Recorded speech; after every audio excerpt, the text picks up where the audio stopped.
우리 장로님은 권사님 천국의 주인공이십니다. 한 번 더, 이번에는 꽃보다 더 아름다우십니다. 이렇게. 자, 시작. 우리 목사님은, 우리 장로님은, 권사님은 꽃보다 더 아름다우십니다. 아멘. 오늘 이렇게 어버이 주일, 또 우리 어린이 주일 함께 이렇게 지키고 있는데, 특별히 오늘 우리에게 주신 하나님 말씀은 천국에 관한 이야기입니다. 오늘 이 말씀을 통해서 천국의 주인공으로 우뚝 세움 받으시기를 주님의 이름으로 축복합니다. 본문 말씀에서 천국, 여러분들 천국 아시죠? 천국이 어디예요? 그렇죠. 그래서 천국이라는 말은 직역을 하면은 하나님의 나라라고 이제 우리가 알고 있습니다. 하나님 나라, 천국은 어떤 곳입니까? 제가 자라던 곳이 바로 우리 교회에 있는 바로 옆이에요. 이 동네에서 제가 나고 자랐어요. 그래서 저를 잘 모르는 사람들은 나중에 국회의원 나가도 된다 그래요. 토백이거든요, 제가. 이 동네 송파. 그런데 다 뭐 논이죠, 뭐. 저 어렸을 때는 저 푸른 초원 위에, 그다음 뭐죠? 그림 같은, 저희 집이 딱 저 푸른 초원 위에 그림 같은 그런 집인데, 그냥 집이 아니라 기와집이었어요. 기와집. 기와집. 그리고 그 옆에는 초가집도 있고. 거기서 이제 단칸방에서 새를 살았는데, 저희 집이 6식구예요. 아버지, 어머니, 그 다음에 저의 위로 누님이 셋이 있거든요. 큰 누님, 둘째 누님, 셋째 누님, 그리고 제가 막내예요. 제가 막내인데 그 6식구가 단칸방에서 사는 거예요. 단칸방에서 살면서 이런 생각을 하는 거예요. 어떻습니까, 여러분? 단칸방에 살면 좋아요? 그런 시절 여러분들이 아마 있었을 거예요. 저보다 이제 더 연배가 높으신 우리 아버님, 우리 어머님 세대는 다 그렇게 살았죠, 뭐. 근데 단칸방에서 사니까 뭐 좋은 것도 있고 나쁜 것도 있는데 저는 별로였어요, 어렸을 때도. 제가 초등학교 1학년 때까지 단칸방에서 살았는데 매주 쓰잖아요, 매주. 우리는 옛날에 간장하고 뭐 된장, 고추장을 다 담가 먹었는데 집에서도 다 매주를 만들었다고요. 그러면 이걸 그냥 끈으로는 안 돼. 새끼줄로 해야 돼, 꼭. 그래서 새끼줄을 갖다가 다 아버지께서 이렇게 꼬아가지고 매주를 딱 묶어가지고 어디다 놓냐? 단칸방인데 거기다가 이렇게 매달아 놔요. 맨 처음은 괜찮지. 근데 곰팡이 피고 그러면 냄새가 방 안에 가득합니다. 좋아요? 그리고 또 때 되면은 우리가 반찬을 갖다가 할 때, 요즘 뭐 먹을 게 너무 많지만 옛날에는 미리미리 준비해야 됐어요. 특히 무말랭이, 물을 막 쓸어. 그래가지고 어떻게 해요? 줄로 막 꿰, 이럴걸. 그래가지고 어떻게 해요? 만국기 휘날리듯이 방에다가 이쪽에서 저쪽으로 막 걸어놔, 마르게. 웃으시는 분들은 다 그런 경험이 있는 분들이에요.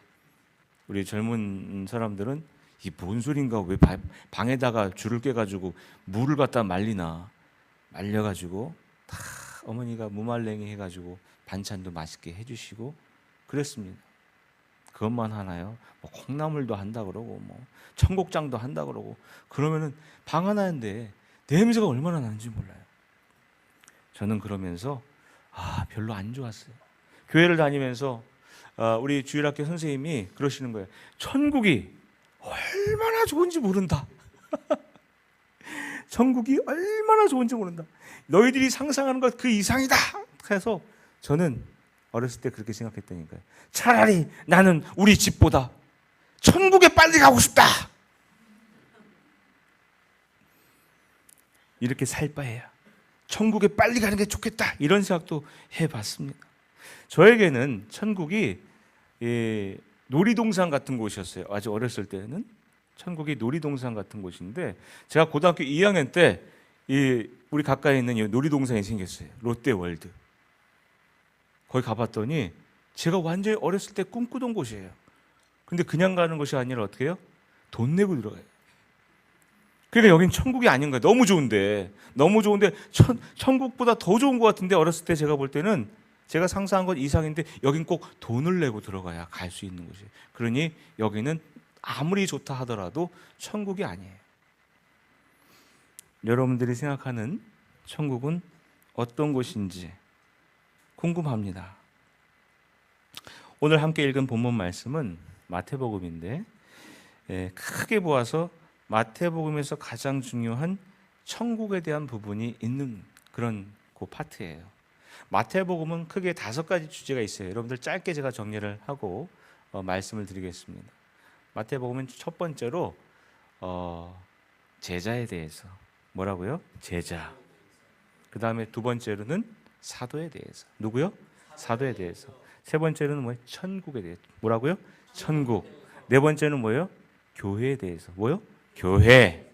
그 다음에 맨 마지막으로는 종말에 대해서. 뭐라고요? 종말. 이 5가지 중에 가운데 있는 게 뭐예요? 뭐예요? 천국이죠. 천국. 그러니까 가장 가운데에 있는 게 가장 뭐예요? 중요한 거죠. 마태복음 5장에 나와 있는 상상수는 제자에 관한 거예요. 그러니까 어떤 제자야 돼? 천국의 빛에서 다 비추어 봐야 되는 거예요.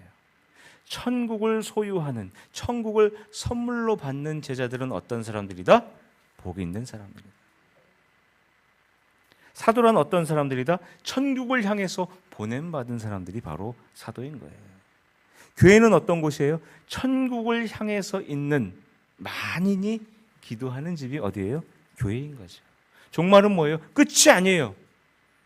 종말은 끝이 아니라 우리가 새롭게 부활하시는 예수님처럼 다시 부활해서 새로운 시작을 하는 곳이 어디예요? 종말이에요. 저와 여러분들 이 천국 소망을 가지고 천국의 주인공 되시기를 주님의 이름으로 축복합니다. 그러니까 오늘 읽은 이 본문 말씀은 가장 중요한 천국에 관한 메시지를 예수님께서 우리에게 전해주고 계신 것인데 잘 보니까 문제가 있어요. 마태복음 18장에 제자들이 뭘 하고 있냐? 다투고 있어요. 뭐 하고 있다고요? 다투고 있어요. 점잖게 표현을 해가지고 뭐 언쟁을 벌이고 뭐 토론을 하고 이랬다고 하지만 공동번역 성서를 읽어보니까 다툰다, 싸운다, 아예 적나라하게 전하고 있습니다. 다퉜어요.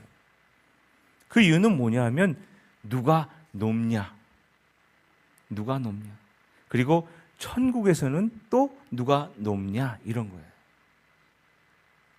여기서 누가 높아 보입니까? 여러분들 주위 한번 보세요. 여기서 높아 보이는 사람 있어요? 속으로 그래도 내가 목사니까 내가 좀 높지. 내가 또 이러한 직분을 가지고 있으니까 내가 좀 높은 사람 아닌가? 이렇게 생각할 수도 있어요. 그러나 우리 교회는 그런 분이 한 분도 안 계신 줄로 믿습니다. 왜냐하면 우리는 주 안에서 형제 자매예요. 높고 낮음이 없어요. 수직적인 관계가 아니라 아주 수평적인 관계거든요. 예수 그리스도 안에서. 그런데 이 제자들은 지금 싸우고 있어요. 누가 높은지. 그리고 천국에 가면 또 누가 높을지. 마태복음에서는 제자들이 점잖게 예수님에게 여쭈어요. 천국에서는 누가 높은 사람입니까? 예수님. 그런데 이 본문이 같은 그런 사건을 다루고 있는 것을 우리가 평행본문이라고 하는데 마태복음과 마가복음과 누가복음의 공이 이 사건을 다루고 있습니다. 특별히 마가복음을 보니까 마가복음 9장에는 예수님께서 가버나움 집에 계세요. 예수님이 자라난 곳이 어디죠? 나사렛입니다. 그런데 예수님의 집은 어디냐? 여러분들 성지순례 가보신 분은 알겠지만 가버나움에 뭐라고 써있냐면 예수님의 집 가버나움 이렇게 써있어요. 예수님께서 사역을 하시면서 갈릴리에서 사역을 하시면서 머무셨던 곳이 어디예요? 가버나움이에요. 이 가버나움 그 집에서 이 제자들과 함께 모여 있으면서 예수님께서 먼저 질문을 하십니다. 너희들 아까 길가에서 싸우던데 도대체 뭐 때문에 싸운 거야? 예수님께서 답답해서 먼저 질문을 하고 계신 거예요. 그때서야 비로소 제자들이 이야기를 합니다. 아까 우리가 길가에서 싸우던 그 주제는 누가 우리 중에 높은 사람이냐? 부른 순서대로냐? 쓰이는 순서대로냐? 혹은 우리들의 이 잘생긴 정도로 그러냐? 그러면서 우리가 싸웠는데 누가 높습니까? 이렇게 여쭙는 장면이 마가복음엔 나옵니다. 서열이 다 있는 거죠. 세상에서는 이 서열이 다 있어요. 가정에서도 그렇고요. 직장에서도 그렇고요. 이 세상에는 어디에서나 다 이 서열이 있습니다.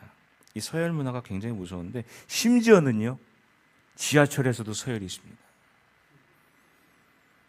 이 좌석이 딱 정해져 있는 곳이 있죠.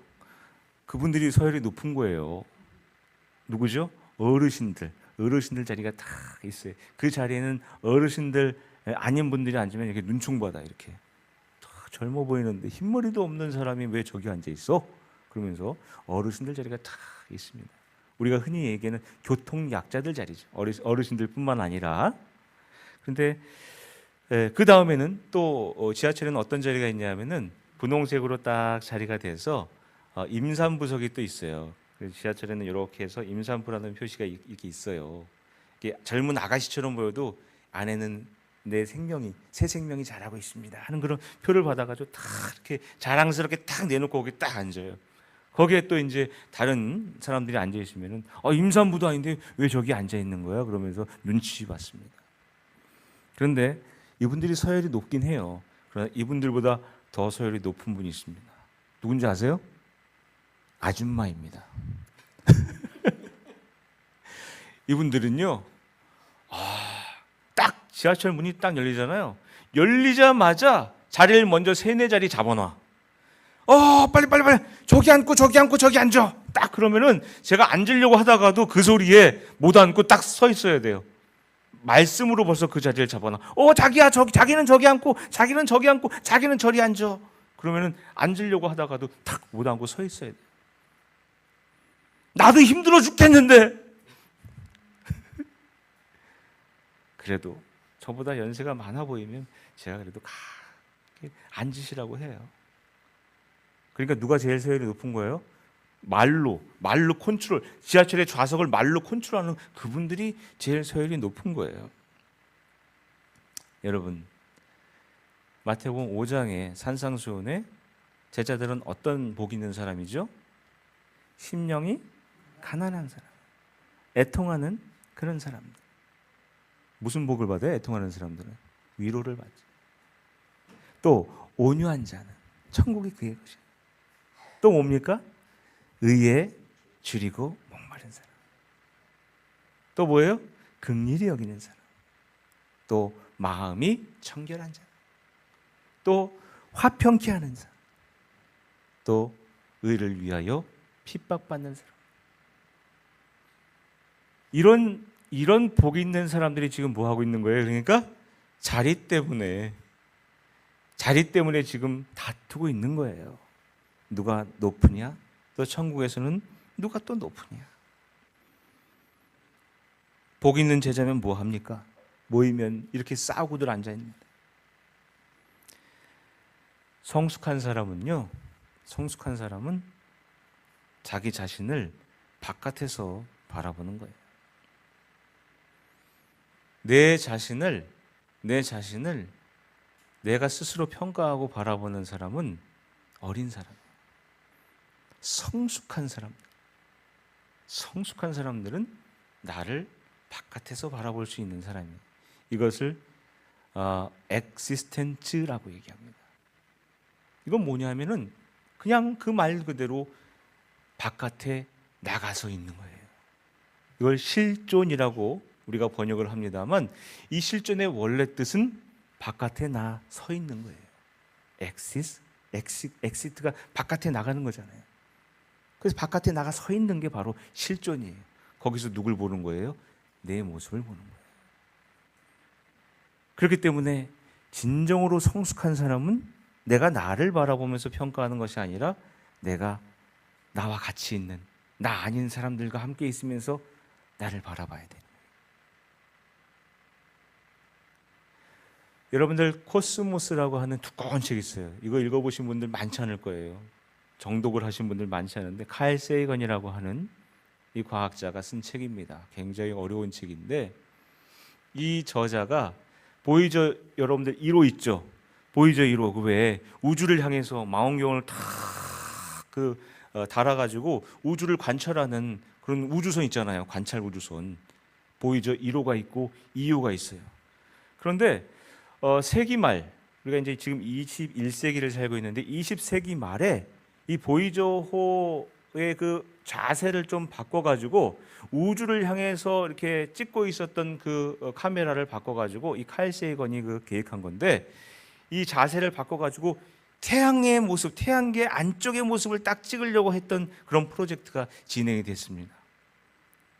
멀리서 이제 지구를 찍어보자는 거죠. 웬걸요? 수금지와 목도천의 명 그쪽 가가지고 자세를 바꿔가지고 이 태양을 갖다 찍으니까 지구의 모습이 얼마만큼 보였다고요? 얼마나게 보였다고요? 코딱지보다도 작게 보였다는 거예요.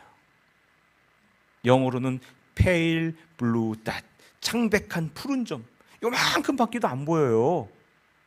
거기서 칼 세이건이 얘기하는 거예요. 야, 세상에 우주에 나가서 지구를 찍어보니까 요만한 창백한 푸른 점으로 보여요. 그 안에서 사람들이 뭐해요? 지지고 볶고 산다 이거예요. 싸우고 누가 높냐 누가 낮냐 서로 싸우고 뭐 임금이 되려고 하고 노예로 삼으려고 하고 전쟁도 일으키고 한심한 거예요. 그 사진을 보니까 이렇게 작은 이 지구에서 더 가지려고 하고 이렇게 바깥에 나가서 이 지구의 모습을 보니까 야, 내가 어떻게 살아야 되겠는가라는 것을 다시 한번 우리에게 전해주고 있는 거예요. 그게 바로 엑시스텐츠라고 하는 겁니다. 우리는 누구의 모습을 보고 우리의 삶의 실존을 좀 이렇게 좀 잘 살아야 되겠다고 생각을 해요? 따라 한번 해보세요. 예수 그리스도. 예수 그리스도를 통해서 우리의 삶의 실존을 바로 세워야 되는 거예요. 예수님의 고난과 그 십자가, 예수 그리스도의 부활이 우리의 삶의 거울이 되고 이정표가 되어서 나를 비춰보아야 되는 거예요. 그랬을 때에 내가 지금 주님 앞에 제대로 살고 있는지가 밝혀지는 거예요. 누가 높고 누가 낮고 이게 중요한 것이 아니라 예수 그리스도의 그 모습을 통해서 내가 지금 정확하게 괜찮게 살고 있는 사람인가 점검해 보는 것이죠. 이 생의 안목, 육신의 정욕에 빠져 여전히 1등 놀이하는, 1등이 아니에요. 1등에서라서 1등 하는 것이 아니라 1등 놀이하는 거예요. 1등 놀이하는 사람은 겉으로는 그리스도인이지만 이면적으로, 내면적으로는 뭐예요? 그리스도인 아닌 거예요. 지금 우리는 나는 남 얘기할 것도 없어요. 나는 어디에 서 있냐라는 거예요. 나와 이 세상에 갇혀서 이 서열 쭉 거기에 지금 나를 한번 어디에 놓아두고 있느냐? 아니면 예수님 따라서 하나님 나라의 영광, 천국이죠. 하나님 나라의 영광, 즉 부활의 주인공으로 살고 있느냐? 이런 질문을 예수 그리스도를 통해서 우리 스스로 던져봐야 된다는 겁니다. 말씀을 보니까 예수님은 제자들에게 한 어린아이를 제자들 가운데 세우시고 이렇게 말씀하십니다. 이르시되 진실로 너희에게 이르노니 너희가 돌이켜 어린 아이들과 같이 되지 아니하면 결단코 천국에 들어가지 못하리라. 그러므로 누구든지 이 어린아이와 같이 자기를 낮추는 사람이 천국에서 큰 자니라. 제자들이 뭐 했는지 예수님 다 아시잖아요. 길거리에서 한번 다투고 지금 집에 들어와 있어요. 그때예요. 예수님께서 질문도 하시고 제자들이 질문도 했습니다.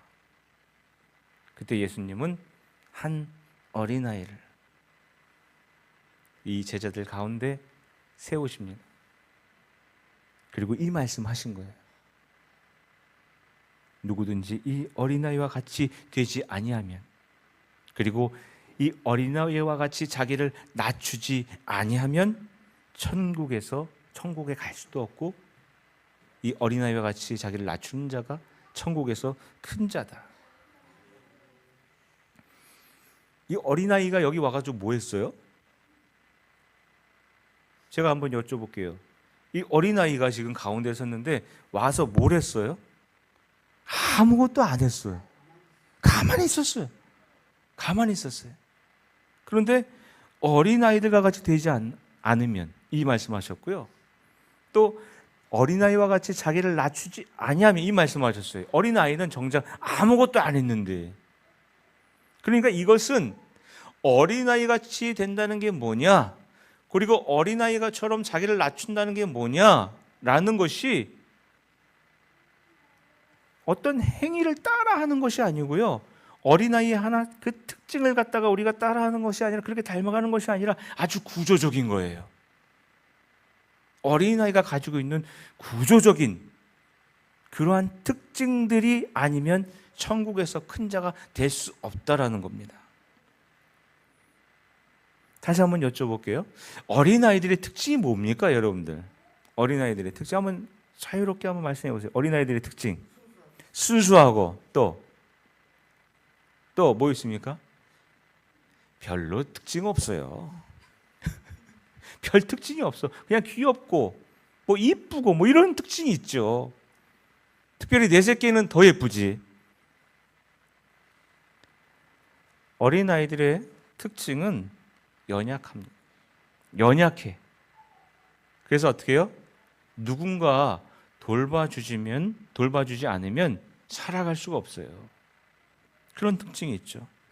그리고 어린아이들은 완전히 성장한 그런 어른의 빛에서 바라보았을 때 어린아이의 특징은 뭡니까? 항상 무언가 결핍이 되어 있는 그런 존재가 바로 어린아이죠. 그리고 어린아이는 어떻습니까? 성장해야 되는 그런 과제가 있는 거예요. 그리고 어린아이는 누군가에게 반드시 의존해야만 합니다. 자기 스스로 살 수가 없어요, 어린아이는. 이 사람들의 특징이에요. 다른 동물들은 태어나자마자 벌떡벌떡 일어나는데, 사람들은, 특히 한국 사람들은 애들을 오래오래 끼고 이렇게 있어요. 성장할 때까지 데리고 있거나 잘 자라고 사회생활 잘 할 수 있게 부모들이 어떻게 해요? 오래오래 데리고 있어요, 한국 사람. 정리하면 아이들은 미래에 대해서 항상 어떻게 해요? 닫혀 있지 않고 열려 있는 존재. 변화해야 돼요. 그래서 다이나믹하게 변화 가능한 그런 존재입니다. 자, 그러니까 이 제자들이 어린아이에게 의문의 일패를 당한 것은 어린아이가 뭘 잘했기 때문이 아니라 어린아이라고 하는 그런 특징, 구조적인 특징 때문에 이 제자들이 지금 혼나고 있는 거예요. 정리해서 하나님 앞에서 스스로 나는 다 컸다고 생각하는 것, 나는 어른이다라고 생각하는 것, 이것에 지고 있는 겁니다. 나는 내 스스로 컸다라고 하는 생각에 지고 있는 거예요. 예수 그리스도를 의존하지 아니하고 우리끼리 누가 높냐 낮냐를 정했을 때 지금 지고 있는 겁니다. 변화할 생각은 하지 않고 이미 완벽하다는 그런 생각에 지금 지고 있는 거예요. 사랑하는 여러분, 우리는 완벽하지 않습니다. 우리는 언젠가는 다 우리의 삶을 마감해야 할 그런 사람들이에요. 그럼에도 불구하고 우리에게 희망이 있는 것은 예수 그리스도의 부활이 우리의 삶의 이정표요, 우리의 삶의 거울이 되기 때문인 줄로 믿습니다. 그리고 사랑하는 우리 형제자매들이 우리의 거울이에요. 나의 얼굴이에요. 나만 잘 되는 게 아니고 우리가 서로 잘 되고 우리의 신앙이 서로 합력하여 선을 이루면서 자라났을 때, 그때 비로소 우리가 함께 우리가 속하고 있다는, 우리 감리교회에 속해 있지 않습니까? 그 속이 바로 함께 속해 있다는 거예요. 그 사랑 안에 속해 있을 때에 우리가 변화하고 우리가 성장하고 미래에 대해서 예수 그리스도의 그 부활을 통해 우리가 예수님을 닮아가려고 하는 그 마음 속에서, 그 은혜 가운데에서 우리는 어버이로서 또 자녀로서 우리에게 주신 그 역할을 잘 감당하는 가운데 우리가 함께 성장할 수 있는 줄로 믿습니다. 우리가 어떤 사람은 사도로, 어떤 사람은 또 예언자로, 어떤 자는 복음 전도자로, 어떤 자는 목사와 교사로 세움받았지만 그것이 내가 하는 것이 아니라 주님께서 우리를 세워주셨기 때문에 우리가 길을 걸어갈 수 있다는 것, 다시 한번 깨닫고 이 5월 정말 아름답지 않습니까? 물론 꽃보다 아름다운 분들이 여기 계시지만 정말 아름다워요. 이 5월이. 이 5월 정말 아름다운 열매 맺기 위해서 한 걸음 한 걸음 성장하고 나아가는 이 어버이들 뿐만 아니라 우리 어린이들 되기를, 그 마음 가지고 승리하시기를 주님의 이름으로 간절히 축복합니다. 기도하겠습니다. 하나님 감사합니다. 지금 우리는 어디에 서 있습니까? 이 세상에 빠져서, 육신의 정욕에 빠져서 이 세상에 우리가 이 서열에 갇혀 있지 않습니까? 다시 한번 예수 그리스도의 영광과 그 부활을 따라 하나님의 자녀로서, 또한 부끄러움 없는 우리가 부모로서 이 세상에서 그 은혜 가운데 살 수 있는 저희들 될 수 있도록 인도하여 주시옵소서. 예수님 이름으로 간절히 기도드리옵나이다. 아멘.